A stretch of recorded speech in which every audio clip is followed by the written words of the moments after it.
The Unlikely Innovators with Mike Commito and Steve Gravel. Presented by Cambrian R&D and the Center for Smart Mining. All right, Mike, we're back with another episode of the Unlikely Innovators. And this week we have Lauren Tedesco coming at you live from BEV In-Depth 2025. Mike, we talked about our first cars. Yeah. Cars haven't really been a huge part of my life, but I know that it took me a while to own my first new car. What was your first new car that you bought from a dealership? First new car. Honestly, like we did that like a few months ago as a 39-year-old. Well, exactly. It took me a long time too to buy it from a dealership because we were all about used cars and, gently used cars, but now we're adults. Yeah, Finally. we'd shared our first cars with Lauren, who by the way is the chief operating officer of the APMA. So we get into all the great stuff with Lauren regarding the current geopolitical situation, Mhm. the role that APMA plays in the automotive sector in Canada and the United States, and then also Project Arrow, which is obviously a topic that's near and dear to our hearts. But we did talk about our first cars with her, our dream cars. One thing I didn't share, just because I wanted to make sure we gave our guest enough time on the stage, was that I did share that my first car was a Mazda 323, but can you guess what my second used car was after the 323? Hmm. Give me what are we talking about, a sedan? Yes, but think of the word upgrade and then think of what that could possibly be. You probably won't get it. It's very inside baseball, but Yeah. it was a significant upgrade, but also in the literal sense. Was it a Lexus? Oh no, not I'm no. paying you a compliment. Yeah, no. What was the next one? It was a Mazda 626. So literally, just the Literally next one. just the next one up. So I had four doors and like a trunk versus like the hatchback, two-door hatchback, which you could fit five people into. Look But out. it was not ideal. Not ideal. But that was the logical upgrade from the 323 to the 626. My next car after I drove a bunch of like terrible cars, like for moments, it seemed like for months, because my dad was a mechanic and he would always just keep them on the road for me. But the next one I had long term after the Chevy Blazer that I mentioned was a Mazda pickup truck, Oh, which were essentially the same as the Ford Rangers. That was a fun truck to drive. Um, Four-wheel drive, a little bit lifted. mm-hmm. You put a lift Um, kit on it, eh? no, it had one when I got it. Did you add to it though? No, I don't know how to do that. I don't know how to do that either. But anyways, we could wax poetic forever about our different cars. Oh, did you mention your dream car in the? I did, so I don't want to spoil it because it is Yeah. hilarious. I don't think I mentioned mine. I don't know that I What was necessarily your have dream one. car? Well, I guess When you were a always, boy, you must yeah, have had always, like a yeah. Like growing up, I think we were like a Ford family. All we had was Ford pickup trucks, it seemed. And my dad was always sort of chasing like the elusive barn find of like a 65 or a 66 Mustang fastback. So that's what we were always looking for when we'd pull out the old dusty old Car Trader magazine, our classic Car Trader magazine. Never found one. We got close. There was a chocolate brown Ford Mustang that was available actually in Astaire where I grew up, ooh, and we couldn't get our hands on it. So still so chasing that Mustang. chocolate Mustang. Yeah, There you go. chocolate Mustang for all. Let's go to Lauren. Well, let's not go to Lauren just yet. Okay, So fine. this because I did actually want to point out today that for those that are watching this feed, Steve actually wore Cambrian Oh yeah. and I Usually didn't. it's me that and maybe usually it's me that betrays you, but I'm actually wearing Cambrian swag today. Yeah, and I think that was just a happy accident. I obviously just forgot that we're doing this because this is obviously not live at BV in depth right now. That's right. But you're gonna get that conversation with Lauren at BV in depth, which was the fourth annual conference, third time it was held at Cambrian. So Mhm. it was I think the biggest one yet, and certainly for you and I, our biggest podcast audience. I would venture. Yeah, I mean, it used to be that we'd probably reach an audience bigger than that just by yelling it down the hallway, but it seems that with these 200 some people packed into the Student Life Center, we're reaching a lot of people, and then hopefully a lot of people reach us here on your favorite podcast platform. Yeah, and speaking of that, so we're not going to announce it right now because we're not really sure what we're Big doing. things. But Big big things are things. coming. This is probably our last episode of season 4. Mhm. That could be a lie. You could hear it from us again at some point in the summer, but we're anticipating right now on the day that we're recording it that this is it. So we're going out with a big one with Lauren from the Automotive Parts Manufacturer Association at BEV In-Depth Live in Sudbury at Cambrian College. But we are coming back for season 5, and it will be in a very different format. You'll still be able to listen to it the same way that you always do, but video wise, we've got Mhm. something exciting that we're cooking up. Yeah, So, everyone was we polled the audience and they want more of our faces, if you can believe it. yeah, no, we definitely asked our mothers, and they said Yeah. yes. Please do another I season. think you're cute. So we're listening to them. We're gonna come back for season 5, Yeah. and I think we're gonna probably wait to maybe do something exciting to announce what season 5 will look like. So stay tuned for that. Yep. But otherwise, in the meantime, don't go anywhere because we've got a great conversation with Lauren Tedesco from the APMA coming up right now. Thank you everyone for joining us. We couldn't be happier to be on the stage here, and obviously to have Lauren join us. Thank you. I should say that Steve and I did not plan to dress like the characters from Dumb and Dumber today. We were, I think, both thinking that these are nice summer blazers, but in fact, we do look like Lloyd and help me out. Well, Lloyd Christmas and Well, Harry. Harry. Yeah, we knew we'd get it. Sorry. Okay. So anyway, moving on now that we've got that out of the way. We'll be doing a few jokes later. We'll be trying. I like the audience participation. So Yeah. It's a vibe. It's great.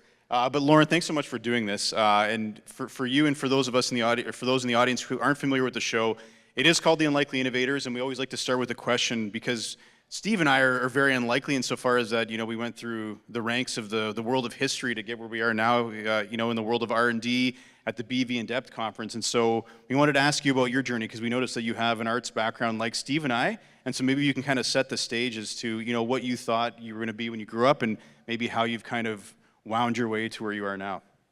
Fantastic. So thank you both for having me. And this is my second time in Sudbury, and definitely won't be my last. Also do a shout out that I brought your youngest audience member. My oldest son, Gaetano, is sitting front and center. He just asked me if he could play Fortnite, and I said, if we can keep you for 30 minutes of attention, you can play it all the way home. There you go, buddy. So my career, yes, has kind of gone all over the place. Like many people, I graduated university, but thought I can write you an essay on history or political science, but I don't really have hands-on skills to provide out in the workforce. I graduated around the time of the recession, so there was tons of layoffs happening at that point. So I decided to go to Sheridan. They had an 8-month course in public relations and communications. I thought, this is great, real skills, hands-on. Thought I'll pop in and out for 8 months.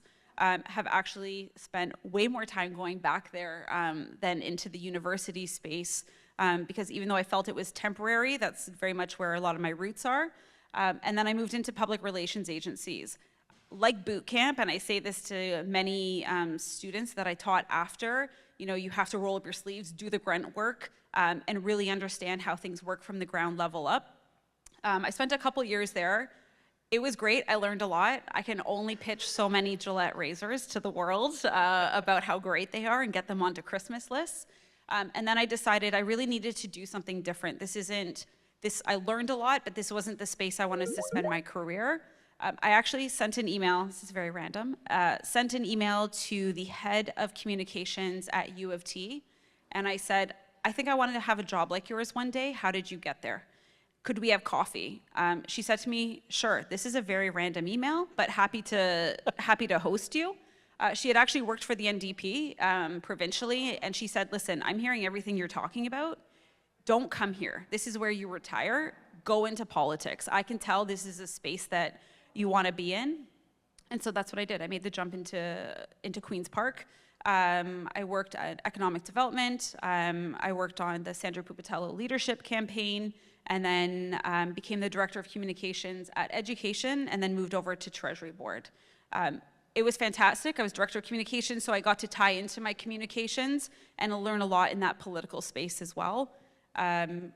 And really, in 2018, the people of Ontario voted to change government. And so that's where I kind of had a summer of freedom, I'll say. I had 3 kids in daycare and decided I had a little Fiat that I would just kind of zip around on between 8 a.m. and 6 p.m. when they were in daycare, and really kind of think through that summer about what I wanted to do. I jumped over to the Law Society briefly. I'm not a lawyer. Just to kind of, see on the regulator side. And then that's when I got a call from my current boss, Flavio Volpe. We had worked together at Queen's Park for Sandra. He was my chief of staff. And he said, I have a new program here at APMA. It's workforce development. I know you've been teaching at Sheridan. I know you worked in education when you were in the province. Would you like to kind of make this jump over to auto? I will tell you, I first said no. I was like, I don't think this is a space that I have the skills for, right? I kind of had that level of doubt.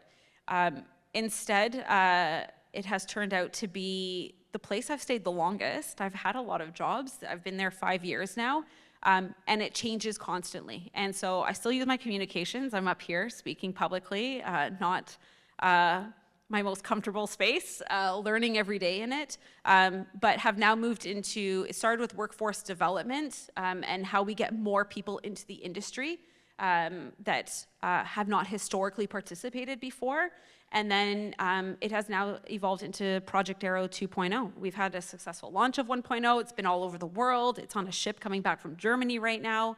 But how do we take that momentum and move it? So here I am, I say Jill of all trades, all the things on what we're doing for 2.0.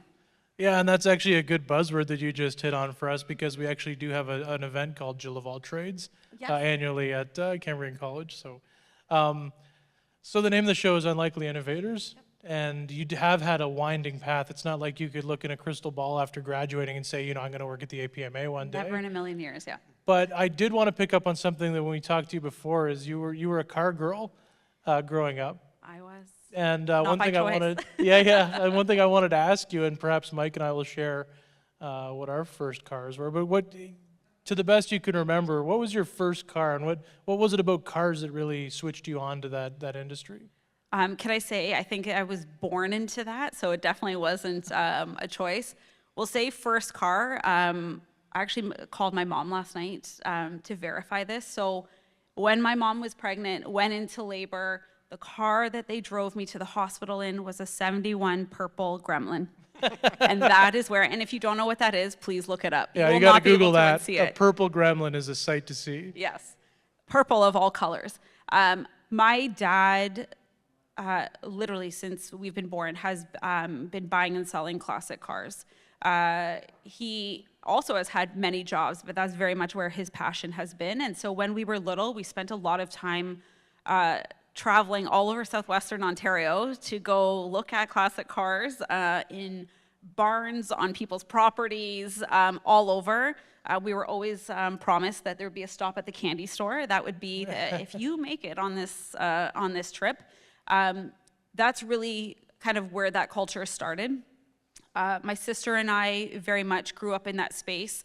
Cars that maybe didn't have seatbelts. Some of them had questionable seatbelts. We know, it's funny, when we hear the sound of like those classic cars and that deep rumble and the smell, that is the smell of childhood. That's the smell of childhood to us. And really, we grew up in that space. It's funny, we say car girl, like my mom and I both say, like that is not the space that we ever thought we would be in. But here we are today. And that was very much the spaces that we worked in. I worked at car auctions as well, sometimes when they needed it, RM down in Windsor, when they were traveling around working in that space. And then even now, my first car I ever bought was actually a Ford Edge that was hit, and we did some work on it to repair it. And since then, it has very much been not just about the vehicle itself, but watching that history and that evolution. And I say this with my son in the crowd, that he's like, I don't know about EVs because I like that sound. I like that sound of the car starting, and that that's what ties them. And he could pretty much name any car on the street right now. I don't do so well of a job.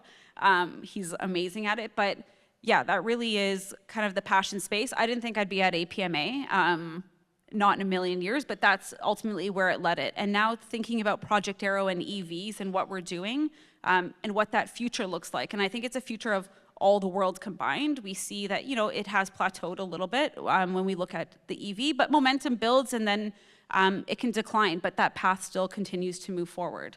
So yeah, really, it's been interesting starting from a gremlin to now being all the way here today. They should do an EV gremlin like 71 throwback, I think. Maybe throwback. If you Google it, please let me Yeah. know if you'd be willing to buy the EV Yeah. version.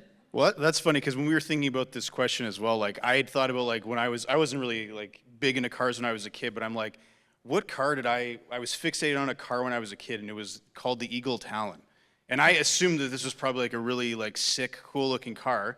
And I looked it up, and it's not very cool at all. No. Like I don't know why I like that car. Have you been telling that story for years too, and then you finally? Well, this is the first time I'm sharing it, that I actually looked at it. I'm like, it's not that cool. So I don't know if it was the name, but like my first car was a Mazda 323 hatchback, which was also not very cool. But it was very utilitarian. It got me and my buddies, places probably where we shouldn't have gone to, but we got there and it served its purpose, and I'm still here. So what was yours? Well, mine was cool. So I had a 1989 Chevy Blazer with Baja tires and a lift kit. So, and is it pretty burned cool. more oil than gasoline. So I was contributing to climate change more than every other person per capita. So This is your this is why you're yeah, so now I've passionate devoted about- myself to Yeah, a life you're of paying back. decarbonization as a result. So Got to balance it out. yeah, that's right. Lauren, we've been talking about the APMA, and obviously, we've also had the pleasure of having Flavio on the podcast, I think a couple years ago.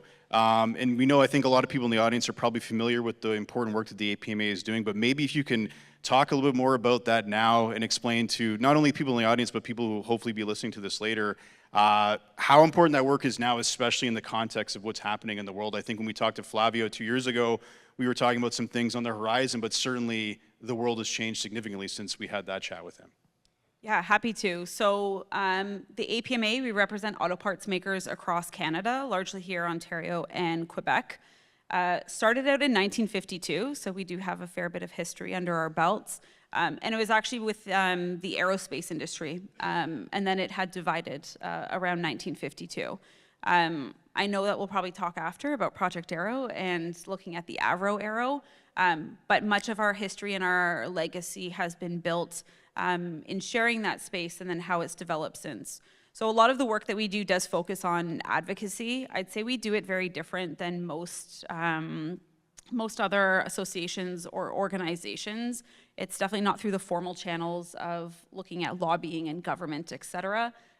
For us, looking through that last 75 years or so with the APMA, that the car industry continues to change. And I know we look at Trump right now and those things that are happening, but he's a point in time, and dare I say, a blip in the line of history, because we've been here for well over 100 years. So what's another 4? But part of that is this is an industry that's manufacturing. This is on the ground. This is people showing up to work and being at shifts every day. And a lot of the time it's about meeting those quotas for your customers and making sure that production numbers stay where they're supposed to. And so there's not a lot of opportunity, especially when you look at the small and medium-sized businesses, to actually look upward and look outward and be able to understand what's happening across the landscape. And also, these are competitors. So how do we bring them together with an association? Because we say when we do roundtables with government, you're not going to get honest answers. Yes, we work in the same industry, but competitor A versus competitor B and competitor C are not going to be sharing some of their state secrets or what their biggest challenges are when others are at the table. So that's our job. Our job is to go out there and really understand the industry and also be able to step outside the manufacturing floor and kind of look at that consensus building. Project Arrow, if I can kind of jump into there too, that's been probably one of our greatest pieces of advocacy for the industry. It wasn't about building a car. I don't know who said it, but I think at one point someone said it's a vanity project. Not a chance. in hell. Am I allowed to say where's Oh. my kid? Okay. But what Project Arrow for us is we looked at the industry and said, how could we take our biggest and brightest? How could we take the ideas that don't happen on the manufacturing floor when we're trying to get car parts out the door, but say, what is the potential? We want to demonstrate to the world that we can build a car here in Canada end to end. And so when we look at the critical minerals, when we go all the way to battery recycling, when we look at the build of the vehicle and the suppliers, how do we demonstrate that bumper to bumper, we can do that? And so invest here and come here and see what's worthwhile here. And that's what Project Arrow was about. It was about going out to our suppliers and saying, we're going to build a car. They thought it was crazy. There was, of course, a lot of doubt. Even when we take the car out now, we were in Germany, we've been in Dubai, we've been in Japan. People are like, okay, but who actually makes this car? Like, and they're naming different OEMs. And we're like, no, us, an association. No, but like, who actually like turned the wrench on it? We're like, us, the association. So really for us, how do we keep at top of mind without the commentary of Trump and people coming to us with reactions? How do we make sure that automotive stays front and center and that we have another 100 years of manufacturing here in Canada? Yeah, and I think at the time when you were launching it, Flavio said publicly that it was Project Arrow's to prove a point, right? And I think you've more than done that. I'm going to go back to tariffs for a moment, and then we do want to hear about Project Arrow 2.0. And I think we were talking about this earlier. You know, you're almost refreshing minute to minute to really get what's going on. I don't know if you guys are media junkies, but there's a bit of a tariff thing going on right now in the world. It's a joke. we all know about this. I think we're all trauma bonding in this Yeah, room. yeah, Yes, yeah. Yeah, this should have been a couch, actually. Yeah. We could. Therapy coach. Yeah, exactly. So I want you to talk about the work you guys are doing in view of tariffs, but I want to sort of add this to the equation because I always look for signs of optimism. Are there particular approaches or refrains or phrases even that are actually resonating with the other side when it comes to this? Because, you know, sometimes it's so dynamic, if you can use a positive term. There has to be something that must resonate with the other side on this. So I'd say in the beginning, everyone was trying to figure that out. It didn't matter what industry, it was what does this administration look like? It's different than the last one. And so how do we do this? And it was a lot of like behind closed doors, like people just calling to say, this is the latest that I have, or here's what we think.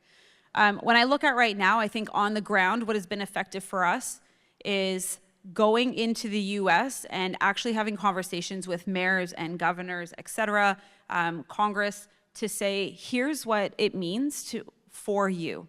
Because we have 100 and something companies or plants down in the US that are Canadian companies and they're employing American workers. And so we forget, we look from the Canadian point of view, we have to tell them it's been borderless, it goes back and forth, and you know, this conversation around 51st state.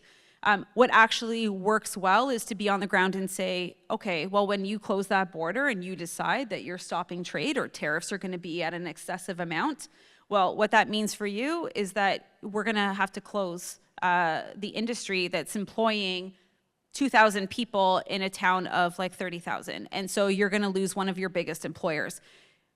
Hitting home truly is where we've had people listen and pay attention. I would say what also happens is that, you know, we had a roundtable a couple weeks ago in DC with the new ambassador to Canada, Ambassador Hoekstra, and he had started the conversation around the 51st state.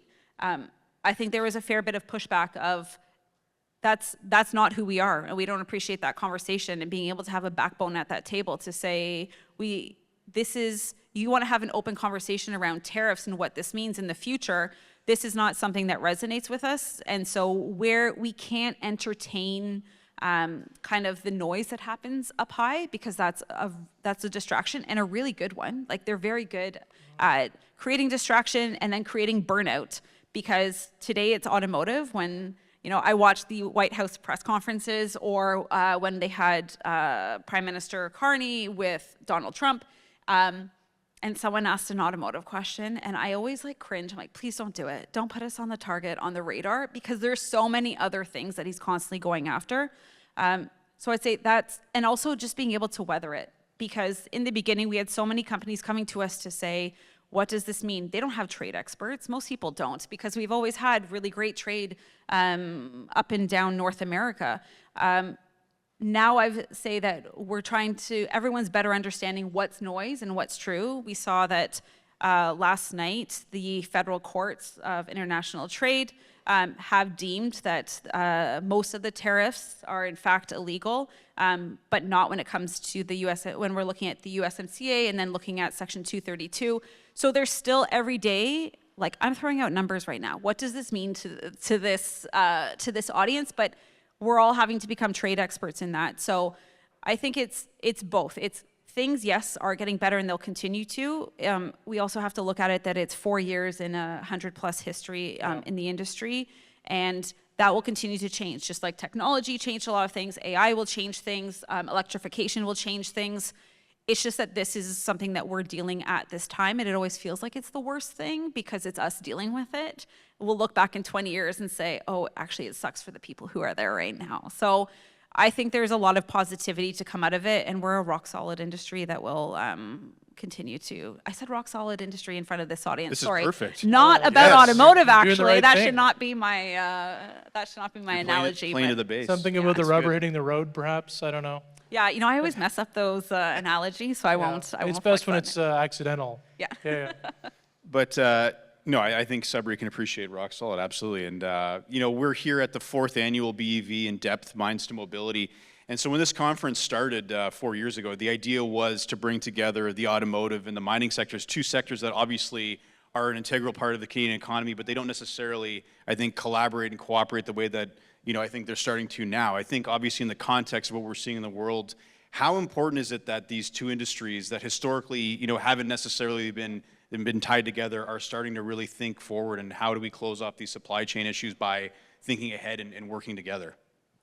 So if I can go back to the positivity of Trump, maybe, a positive outcome is Canada being truly united. I think we've taken back ownership over the Canadian flag after what we saw in Ottawa. We can see a lot of people coming together to say, okay, if US has decided that we're the enemy, then how do we make sure that we come together? And what does that mean? Even looking between the provinces right now, things we would have never thought about a year ago. When I look at, I don't think we're there yet in terms of how we get looking at critical minerals and looking at the true relationship that moving into the electrification of vehicles. I know this happens because I worked in government for a time period, and it's very siloed, right? And when we look at bureaucracy and sometimes red tape in those spaces, automotive is well established. Even if we move towards electrification, these are modifications that we're making into an industry. When I look at being here and hearing from others, there's still the challenges of how do we actually make this happen faster, because the need is now, the time is now, and how do we move to that point? It shouldn't take a couple of decades to be able to get things out of the ground, and especially when not just Trump, but we look at China as well.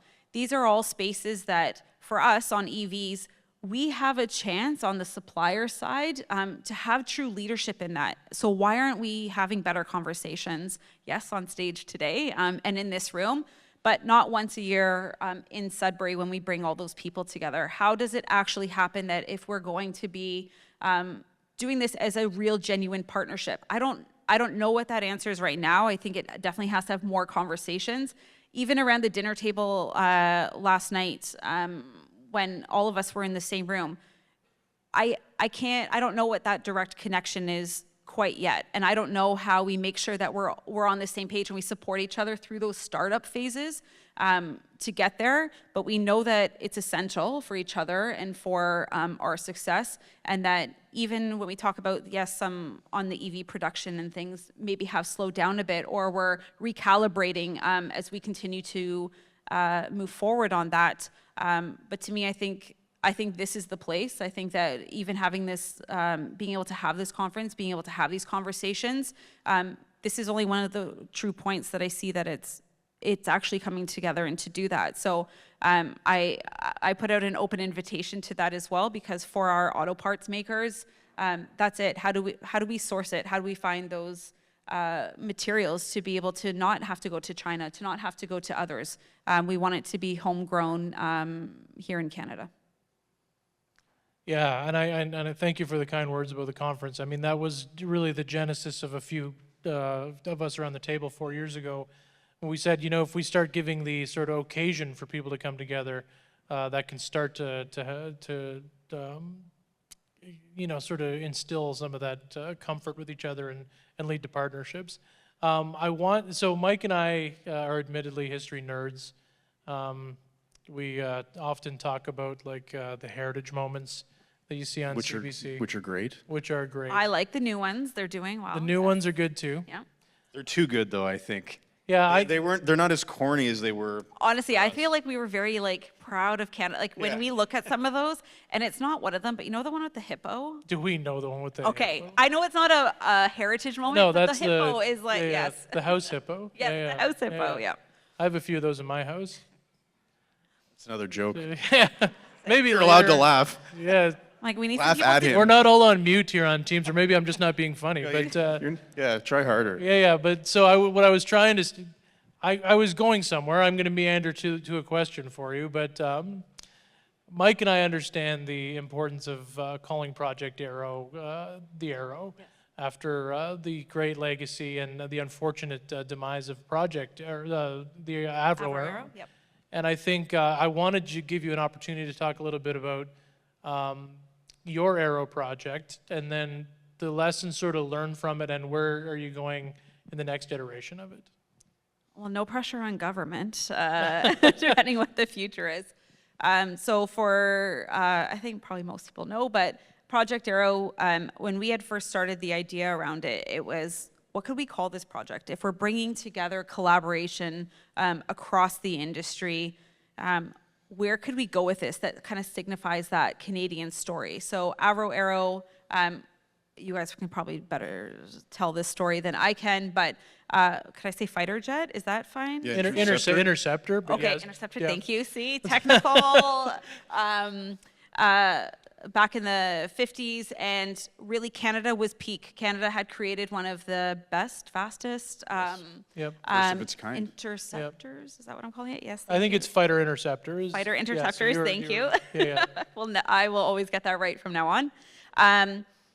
In the world, and because of political pressures, this was the peak of Canadian innovation, and Canada was on the center stage and really had the opportunity to kind of lead in that space globally, not just across North America. And looking at political pressures and political decisions, they abruptly ended it. That was it. They cut off the program, no real answers to it, no real justification to it. Just that what we can assume is that we didn't please some of our other partners globally. And so there's rumors that the way that it has been deconstructed, and one's at the bottom of a lake, and that there's a lot of history and rumors around it. We actually get a fair bit of fan mail from people who have had grandparents who have worked on the Avro Arrow. They write letters, they send kind of books and all different types of things. I think the Arrow even went to go visit one of the women who had written about her father working on it. It wasn't just about innovation. So many Canadians had worked on it, and proud, right? It was that there was a company who had put this out, and that when we look at even the letters that come in, there are generations of people and Canadians who still wear that like a badge of honor. It's part of their own family legacies. That's how deeply ingrained into Canadian history this is. And so for us, it was, how do we build on that? Hopefully with a better ending, like our future, talking about optimism, we'll definitely look to that. But if we want to lead, and our partnership with aerospace, and a lot of our companies, do have both automotive and aerospace customers. And so for us, it was, how do we continue that? We actually continued with the RL code on the side of Project Arrow as a nod to the Avro Arrow, to really kind of dig deep into Canadian history. And so for us, it is, that was a peak of innovation. So how do we do that here in 2025, and at the time 2023 when we unveiled it, to be able to keep that story going, but make sure we have one foot in history and one foot in the future while we do it.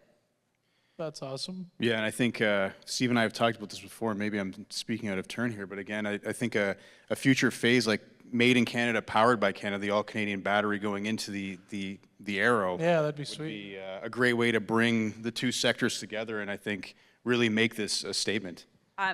We have 6 vehicles coming out in Project Aero 2.0.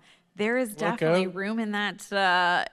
I'm making promises that Yes. do I have the authority to make? There's Maybe. nobody here. Yeah. We're not recording. We're not recording. No one can Yeah. tap into this. But that is, when we looked at 1.0, we did partner with U Waterloo on the battery and what that looked like. And then so as we look to 2.2 onward, all the way to Project Aero 2.6, that's one of our conversations. And so I put that out to the room as well, or put out to listeners who are in that space. And it's about demonstrating the technology. We're not looking for commercialization right away, because that's actually an easier thing to do, and a lot of people can go out and do that. For us, it's innovation from the ground up. Is it an SME? Has it been tested? Are we still in research and development phase? So whatever phase that your product is in, that's the conversations that we want to be able to have, because Project Aero ultimately is how do we get more investment here in Canada, but how do we make sure that we are showcasing our talent to the world in terms of that innovation? Because we want to build more business here, we want more investment here,